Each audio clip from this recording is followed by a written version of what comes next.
Hey everyone out there in Facebook. This is Nicole Rexine and I'm tuning in from Dale, Indiana. And I just wanted to get on here and introduce myself. And this is Sky. And the topic I have today is that a lot of people have asked me is why don't pets live as long as we do? And she wants to get away from me now. She's been here on my lap for the last 5 minutes. And so a little bit about my background. As many of you know, I'm a registered veterinary technician. I've been in veterinary medicine since '94. Been working for a veterinarian. And then I became a registered vet tech in 2000, so 17 years. So I'm basically like a veterinary nurse. And so the last 11 years I've been working in holistic medicine. And a lot of you may or may not know what that is, and that is basically alternative using phytonutrients, herbs, acupuncture, chiropractic. So one of the things I want to talk about is about why do pets live less than us? And one has to be obviously gene expression. As you can see, this is Sky. She is a medium-haired Siamese mix. She has a full sister that is short-haired. They look alike, but one is short hair, one is long-haired. And I don't know if you know this about Siamese cats. The color, the darkness, the darkness, as you can see in her, on her back, if they are raised in a cool environment, they become darker on the light tones. And if a Siamese cat is raised in a warm environment, they become lighter color. So it goes to show that environment plays on our genes. So with that being said, genetics does play a lot on our health and what is expressed. So I did a little research in finding out why pets don't live as long as us. And I found some pretty interesting facts. Anybody know out there how, well, number one, who out there has pets that's watching? Drop an emoji of the pets that you have. So if you have a cat, drop a cat emoji. If you got a dog, a horse, any of them. So, and then also let me know where you're tuning in from, because I'd love to know who's all seeing this and if this is of any value to you. So, I mean, with this being said, if you have a pet, who out there doesn't want their pet to live longer? I mean, if you've got a pet, if you've got a dog, cat, horse, I mean, who doesn't want to have a pet that lives beyond its life expectancy? If that's the case, drop a heart. Give me a heart if you would love for your pet to live beyond its life expectancy. And then drop me a 2 if it's something that you're interested in for yourself. I mean, who doesn't want to live a long and have a better quality of life? So what I found out in my research, and it's amazing how different breeds of dogs, their life expectancy is different. Obviously, the smaller dogs live longer, and the larger dogs live less. And in my research, I found that the small dogs live between right around average 15 years, and the large breed dogs, like the Great Danes, average lifespan is 8 years. But I know some people out there obviously live longer. Theirs live longer than that, but that is like on the average.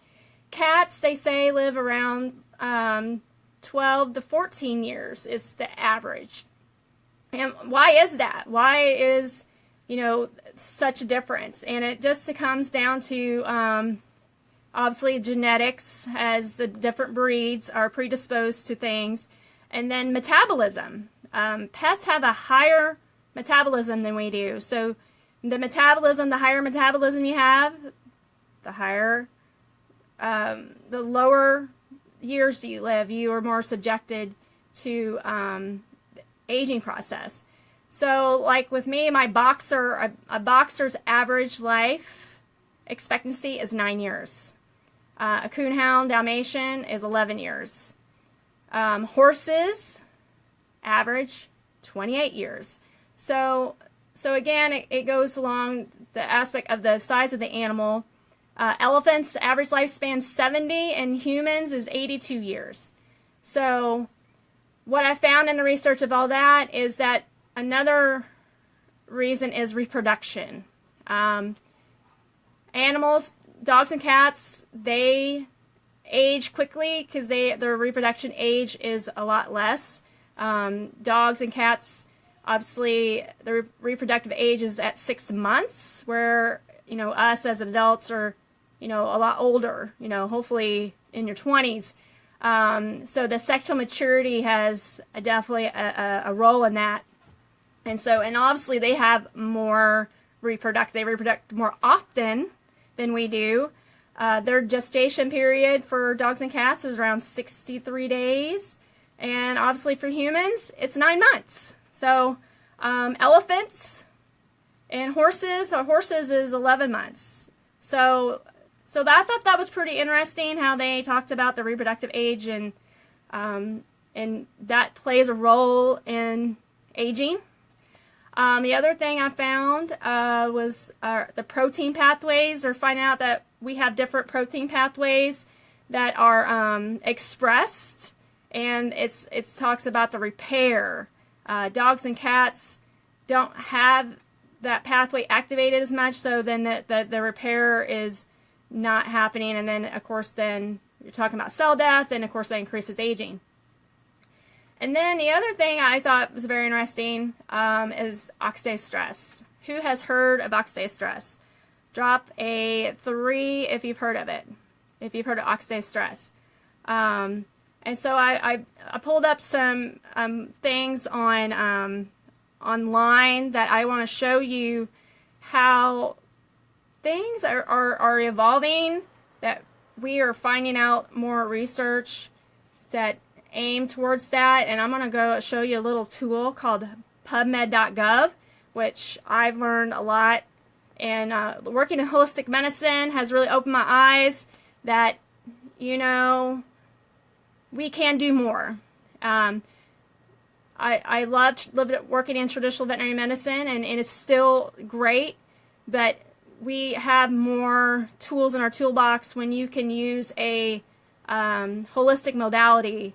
So with that being said, if we can reduce oxidative stress, we can then lower the disease threshold, and then also give quality of life, and also increase the lifespan.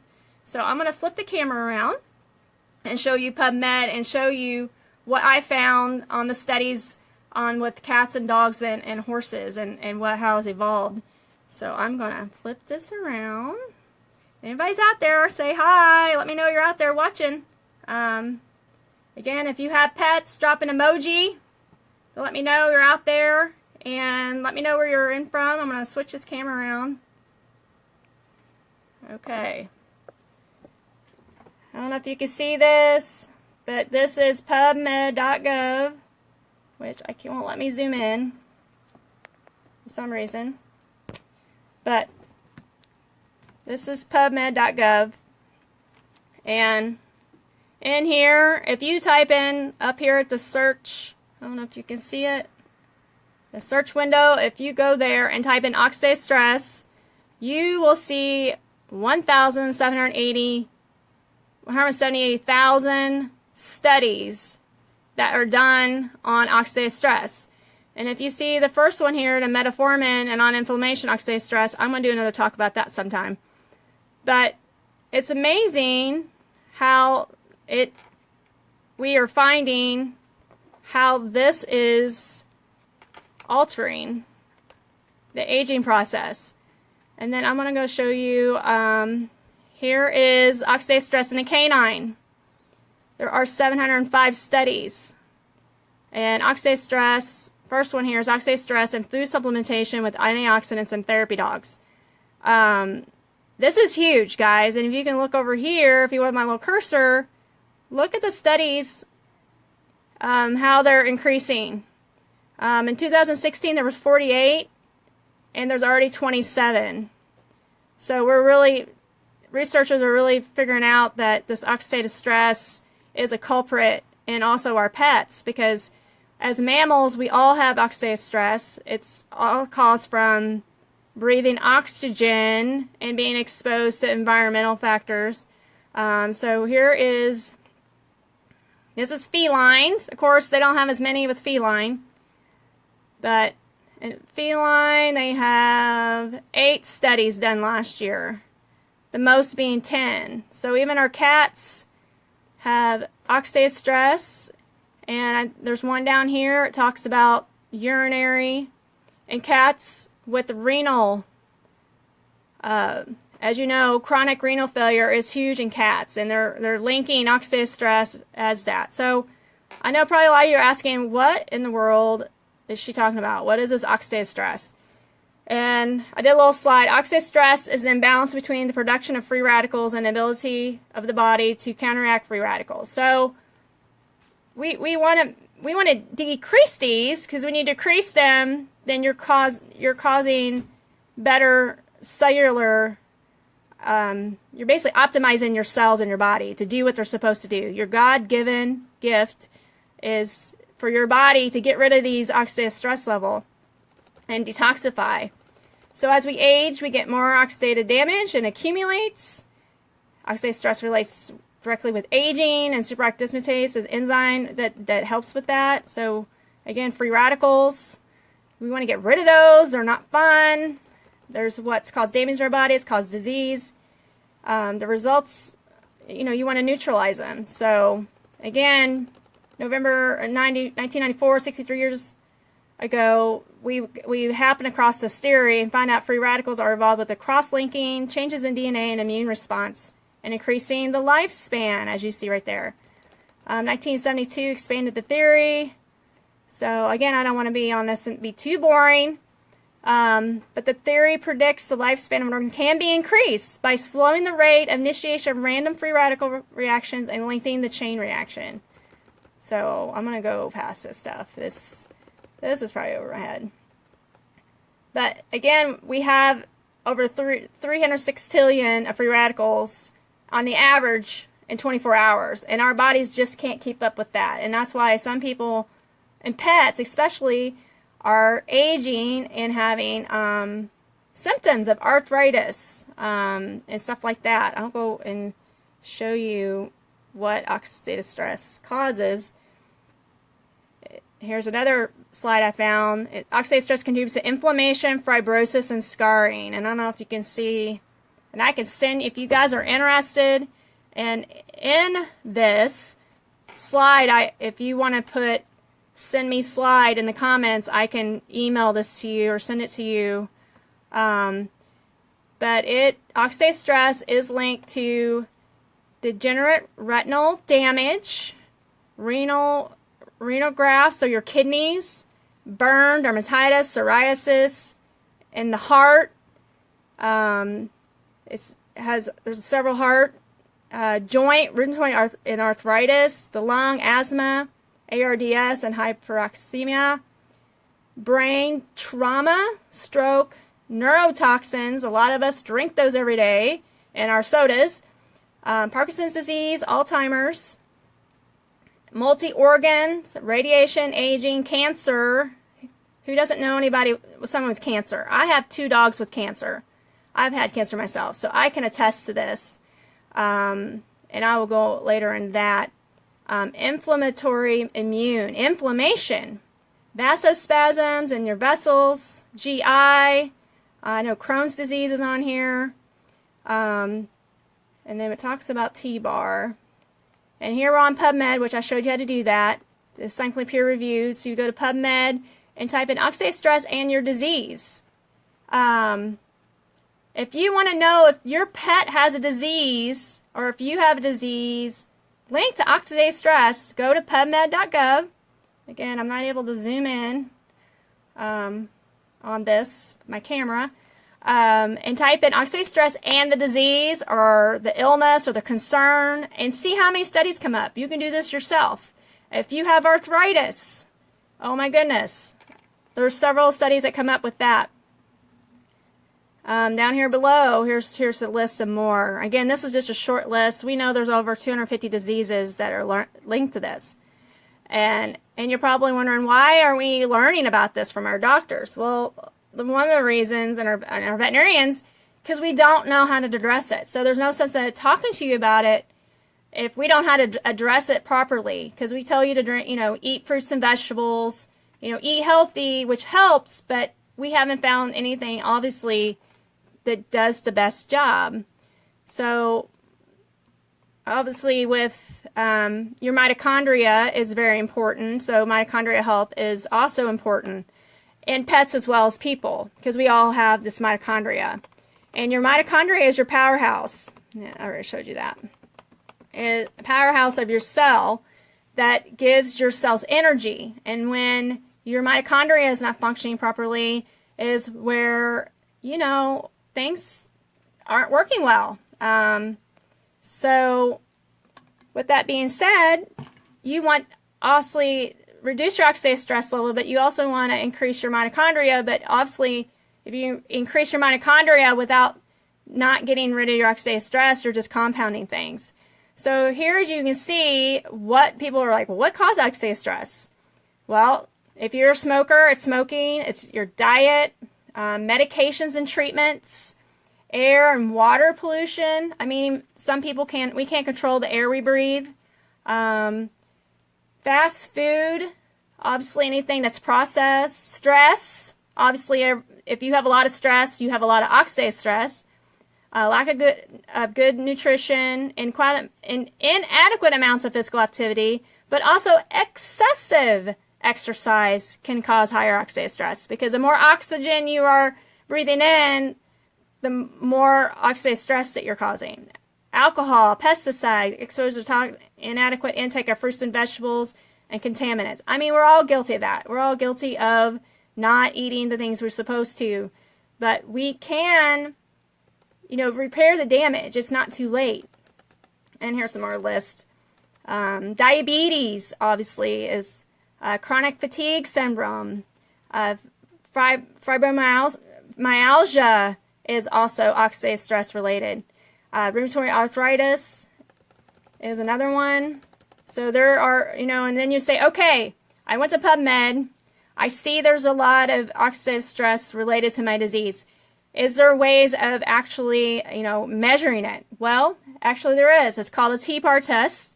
It's very hard to get. It's not a standard yet. But there are two other things that have come up in my research that you can do with hair. You can send in hair. And then the latest one I just learned about is it's like a breathalyzer that you can blow into this machine, and it will actually measure the oxidative stress level you have in your body. Okay, so I think that's pretty cool, and I'm learning about it, and it's something that I can order. If you guys are interested in this, please comment in the comments, and I will send you the information or where you might be able to get this done. So be sure to comment below. That way I know you're interested. So when that day comes, I can be to contact you. And again, we're finding out also that antioxidants are not as potent as we once thought. We have to obviously eat too many of them to actually make a difference. And of course, if you eat too many, then that actually compounds the issues, because you just can't eat 360 oranges a day. I mean, obviously you'll be sick from it and you'll never want to eat an orange again. So, and there's about measurements. I'm not going to put on that. We'll get off that. I'm not going to spend too much time. But again, the aging is accumulation of cell tissue, risk of death. Obviously, we know aging comes to development, your environment, diseases, and genetics. But here's the other cool thing about with oxidative stress. You're like, well, what in the world am I going to do to help with compounding this oxidative stress, lower my metabolism, activating these pathway repair that we found. And oxidative stress is a survival gene. So we are born with all these survival genes. And obviously catalase and superoxidase dismutase and glutathione are 3 of the biggest, okay? Again, oxidative stress and mitochondria. When you get those balanced, they can fight diseases, help with getting your body balanced. Ah, thanks for the hearts. Love it. So, again, I'm trying to do this as fast as I can. Nutrigenomics. That is what we're finding is a new buzzword, and I know you guys have probably seen me talk about it. But this is we've already been using this in holistic veterinary medicine, but we just didn't really know it had a name. But we're finding out that actually the herbs and the phytonutrients that we're recommending to people are actually helping the body heal itself. So that's what I love about holistic medicine, is that we're basically giving the pet what it needs so that the body can work and optimize it as good as it can. So nutrigenomics, has anybody heard of it? If you have, drop me a 4 if you have heard of nutrigenomics. And again, nutrigenomics is the study on how nutrition and naturally occurring compounds affect our genes. So again, this is something new, and if you actually go, I think I picked up here. If you go to Huffington Post, you can read that nutrigenomics is the diet that can change your DNA. So a lot of people are like, well, my parents had diabetes, I'm going to have diabetes. Well, not necessarily. We might be born with those genes, but how we eat is basically helps with our gene expression. So if you have diabetes in your family and you're eating very poorly, well, guess what? You probably will get diabetes because you're upregulating those diabetes genes and you're downregulating the good genes, okay, that keep you from having diabetes. But now we're finding with nutrigenomics, and being nutra means nutrition, genomics means genes, we can go in and help with this free radical damage, this oxidative stress that's happening not only in our bodies but our pets. And I have been doing this for 7 years with my pets and have great results with just incorporating this in here. So nutrigenomics is a mechanism that when you are giving the right phytonutrients, that it actually activates the right genes, the good genes, how your body's supposed to be, and down regulates those bad genes. So, if you have, cancer, fibromyalgia, if you have a lot of inflammation, those are all based on the food you eat. So you can actually go in and try to down-regulate those genes and have your body repair itself. So that's something else I'd like to do at another time I'll go into. If you would love to see a webinar on nutrigenomics and your pets, please comment below and I will invite you to that and let you know when that's going to happen. And I hope to get a veterinarian on, a holistic veterinarian, to also explain how this nutrigenomics is working in the animal aspect. And I mean, it's crazy that what we're learning about this nutrigenomics and how it is changing the way we practice and how we treat and prevent disease. And also, I want to show you, if you go to PubMed as well, if you see horses, there's 308 studies, which I told you about that. But if you go oxidative stress, which is not showing my results by years, not showing me. But if you go to here and you put PMC, you're going to see a lot more studies. It's PubMed Central. Doctors use this website to study anything that, like, new techniques or new drugs out there, to see if they're what they come up with. And in my study, I've only found one study that actually was one natural product that I found that has been proven to extend lifespan by the National Institute of Aging. If you guys are interested in that study, drop an NIA in the comments and I'll send it to you. But again, I'll go back. I'm going to switch it back around. Okay. All right. Hey. All right. So I'm very passionate about this. I know this is our future, especially in veterinary medicine, how we're going to treat pets and help their bodies do what they're supposed to do. My vet is very big in food therapy. We changed diets. I mean, I wish more and more doctors and veterinarians would look at, and I know it's hard to change a person's diet, but it's easier to change the pet's diet. So that was one thing I incorporated with my pets. Again, I have 2 dogs with cancer, and one being a boxer. And as you know, their average lifespan is 9 years. My boxer's 13. Diesel, my 15-year-old dog, his average lifespan, he exceeded his lifespan. He's 15, which should have been 11. And then I have a horse who just turned 36 this year. And again, genes might play a role, but I've been using nutrigenomics with them for the last 7, and I really think it's helped their quality of life.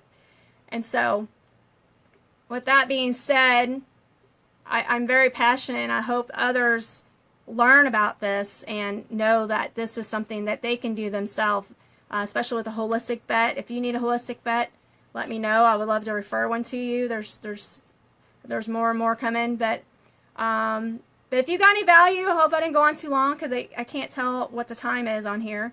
But I hope you got value from this, and please share or tag someone if you think that would benefit them. Also, if you would like more research or info of where I got the information, just comment below and I'll send it to you. And I think that's it. Again, this is Nicole. I'm a registered vet tech. I'm passionate about health and wellness, and especially with holistic means. And if you guys ever have a question out there and would like to know information, please don't hesitate to ask. And I hope you all have a blessed day. See y'all again. Bye.